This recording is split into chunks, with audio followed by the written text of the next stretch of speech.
What is going on? Today we're going to be looking at the marketing mix, and we're going to be looking at price and promotion. So what you see me wearing is actually designed by one of my top students, David. We were looking at how Boohoo has taken over I think it's Debenhams, and Boohoo is an online retailer that sells clothes. It's a fashion retailer, so we thought, why not start our own? So part of product development is designing and making some of the potential clothes, such as this hoodie. So SCAMR, that's the acronym for scientific market research, the stages, and on the front we have so price inelastic and a price elastic diagram. Anyway, let's start. So when looking at price for the marketing mix, number one, what is price? Price is the value that a producer puts on a product or a service, and the factors that influence price would be your market research. What are you going to charge depends on your market research, and this could be scientific, this could be down to intuition, this could be down to either being a follower, trying to penetrate the market, or trying to charge below the cost of production of someone else or below your own cost of production, such as a loss leader. So price in itself, there's a spectrum to it. So we have on one end, we have price skimming. So we're going to PS, price skimming. And this is charging a very high price, an introductory high price, or just a high price. So the idea of an introductory high price is is targeted at early adopters, people who, number one, are willing to pay extra because they want to be the first ones to get a hold of this product, such as the ones that are queuing up those Apple stores to get hold of their smartphones, those ones who book trips early to make sure that they're on the plane, they're on the train, they might be paying extra at times. So, and they charge extra because the strategy is price skimming. Again, strategy is a long-term plan. It's not a tactic is a short-term, but strategy is a long-term plan. So when we're looking at pricing, we're looking mainly at strategies. So the other end of the spectrum is a price penetration. So price penetration is an introductory low price to create some market share, to try and appeal more to customers. This could also work as a hook. So if let's say, printers tend to be sold quite at a cheaper price. However, ink cartridges are expensive. So you might have a penetration pricing strategy for printers, yet you're making money not necessarily from printers, but you're making money from the what do we call this? The complement of the product. So printers, the ink cartridges are the complement, and the ink cartridges are very expensive. It's like £30, £20. Or it's like going for pizza. The pizza might be cheap, but the drinks are expensive. So the penetration pricing strategy works as a hook. And then once you're hooked with the product, all the extras you buy are quite expensive. The same thing happens on those no frills flights that you buy for £1, yet the added cost of carrying your bags in the plane, extra leg room, printing your boarding pass early, etc. That might be quite expensive. So, but those are both ends of the spectrum. Now, in between those, we have some other pricing strategies. We have psychological pricing. Psychological pricing is an example of it is charging you. I don't know. I bought my monitor a little while ago, and I think it was £199. So it makes you feel like it's a bit cheaper than it is, but it's actually 200. But it just makes it feel as if it's cheaper, just because it's 99. It's not like £200. So that's a psychological pricing, or potentially saying 50% off. Whereas, okay, you might be getting 50% off, but you're still paying the average price because the original price is really high. So 50% off just gives you the average price, that it's the market price. So again, that's another type of psychological pricing. Then with pricing, we have something like a curve. This is quite interesting. So here we have very cheap prices.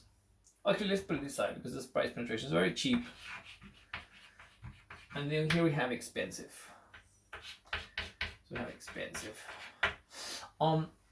Now this in the middle is what the majority think is the right price. And this is in terms of consumers. And both ends are what they think is not.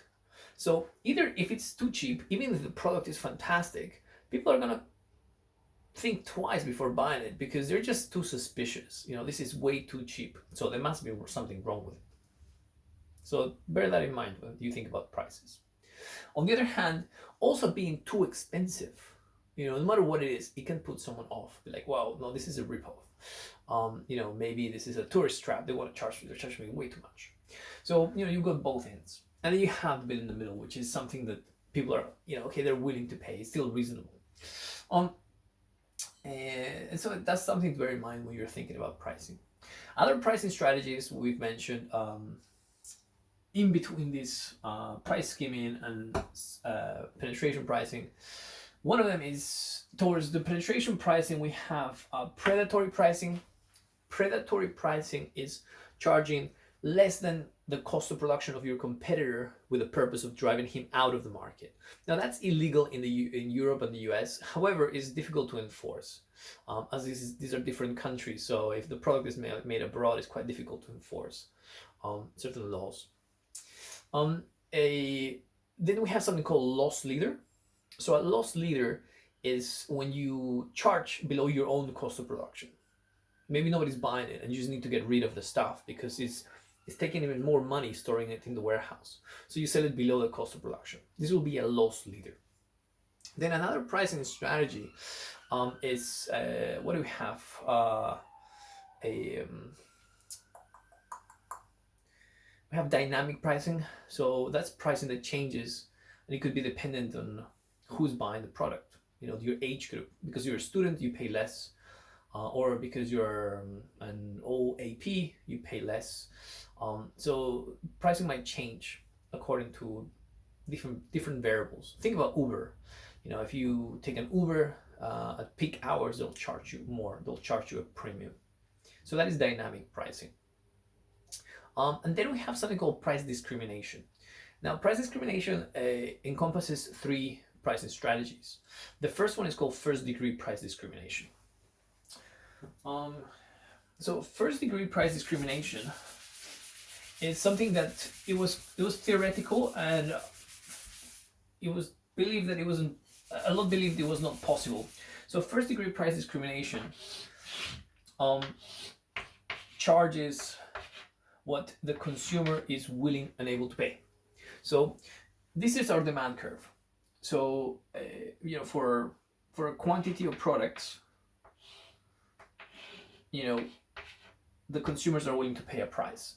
So therefore, the assumption here is that at a higher price, people will buy less. At a lower price, people will buy more. This is the assumption. Now, when we look at first-degree price discrimination, what happens is that by doing really good research, a business can tell how much you're willing to pay for something. So therefore, what I'm willing to pay might be different from what you're willing to pay. Let's say I'm flying to Spain. I might be willing to pay more because I mean it's urgent for me to go to Spain. So they will charge me more.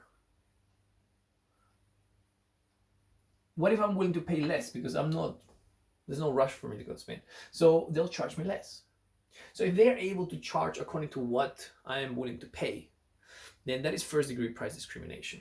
And that erodes consumer surplus. So normally we have an average price for a quantity. Let's say, you know, 10 plane tickets at £50 each. So anybody willing to pay more gains for consumer surplus because they were willing to pay 100. So they gain, you know, they're not paying 100, they're paying less, they're paying 50. So some people will benefit. So there's this consumer surplus. However, first-degree price discrimination means that there is no consumer surplus because they'll charge you what you're willing to pay. So that's an example. And that it's known to have happened with Amazon. They tend to update their prices quite often. With Airbnb, they also tend to charge depending, you know, if you're buying from a Samsung, if you're or from an Apple, an iPhone, and where you're accessing the website from, also they'll give you different prices. So first degree price discrimination, which is also dynamic. It changes according to who is looking for a product, who is searching. Second degree price discrimination. So second degree price discrimination is when again, we're looking at the same product, but there's two different prices, even three. I'll show you how it works. I just need to clean this up. There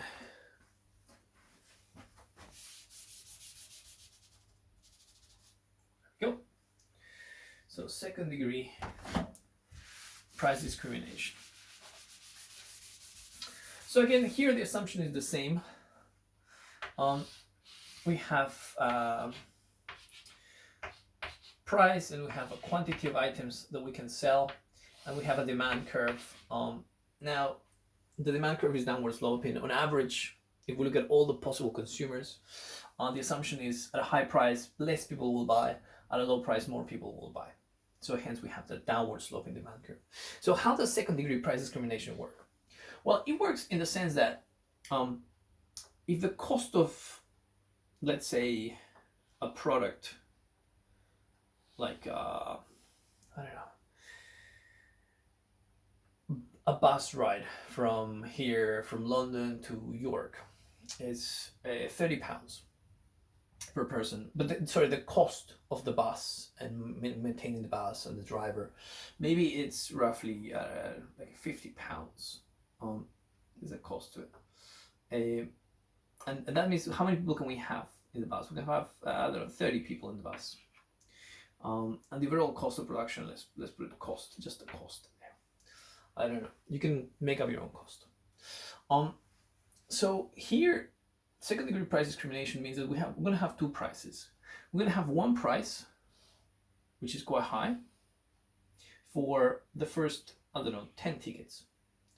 So we're going to charge a high price. We've got P1 here for the first 10 tickets that we sell. And this is people who really want to go on this bus, who want to get to get a place. So they want to guarantee themselves a seat. So they pay the high price. Then after that point, nobody else buys. Yet we still got a remaining 20 tickets to sell. So we then will reduce the price until the point where we sell all our tickets. P2. And this could actually be quite close to the cost of production. And the reason we're able to reduce the price is because having an extra person in the bus does not cost us anything extra, because the variable cost is very low. The fixed cost is high. We need a bus, we need a permit, we need the driver. But the variable cost for every extra unit in this bus is low. Having one more person in the bus, it doesn't cost you anything extra. Maybe printing the ticket out, maybe a meal, but it's not much more. So hence you can sell it at a lower price. So that's why you'll have two different prices for the same product, the same service. And you can apply this example, which is second degree price discrimination, to theater tickets, bus tickets, plane tickets. That's an example. So now third degree price discrimination.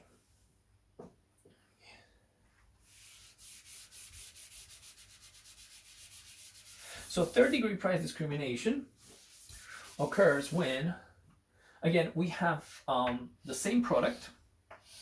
Let's look at books. Our price and our quantity. Now we have a demand here, and we have a demand here. But you can see the demand is slightly different. One is inelastic, and one is elastic. What this means is that a tiny increase in the price is going to have a major effect on the quantity demanded.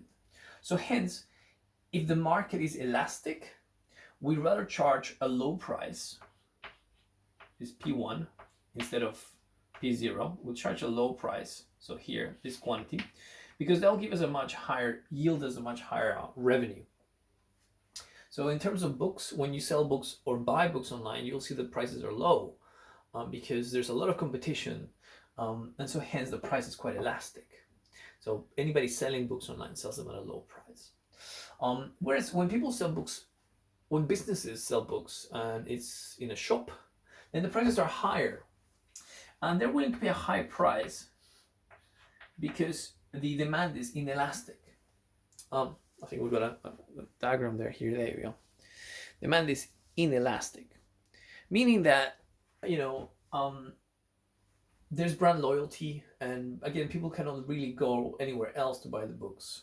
Once they're in the shop, they're likely to, well, if they look around, they'll probably buy the book in the shop. There's nowhere else. Maybe there's another bookstore around, but there aren't that many. So they can charge a higher price for the same product in the shop, whereas online they'll have to charge a lower price because there's a lot more competition. And this is because there's different price elasticities. And that's the idea of second-degree price discrimination. So same product, different prices in two markets with different elasticities. And finally, we've got third-degree price discrimination. So third-degree price discrimination, that is third-degree price discrimination. Yeah. So again, first-degree price discrimination is when they charge what you're willing and able to pay. Second-degree price discrimination is having two different prices. One which is an introductory price, which is high, so that people can guarantee themselves a seat in the train, in the bus, in the plane, in the theater, and then a lower secondary price to sell the remaining tickets that haven't been sold. And third-degree price discrimination is charging different prices for the same product in different markets, because different markets have a different elasticity. And so those are the main tools that you can use when looking at pricing and pricing strategies. Again, good luck in your studies, and I'll see you in the next video.